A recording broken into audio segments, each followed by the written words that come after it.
विविध मागण्यांसाठी या ठिकाणी उपोषण सुरू होतं। काय शेवटी उपोषण सुटलं का आज? खरं तर हा उपोषणकर्त्याचा विजय नसतो।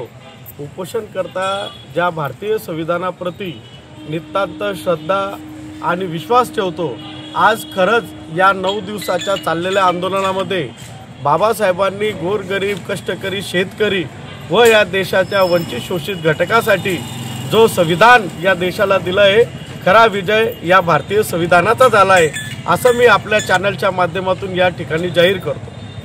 खरं तर समता सैनिक दलाच्या माध्यमातून देशामध्ये किंवा राज्यामध्ये ज्या वंचित शोषित घटक आहे, ज्या संविधानाच्या अनुषंगाने ज्या लोकांना न्याय दिला जात नाही, अशा लोकांना न्याय देण्यासाठी महामानव डॉक्टर बाबासाहेब आंबेडकर यांनी 13 मार्च 1927 रोजी स्थापन केलेली ही लढाऊ संघटना आहे।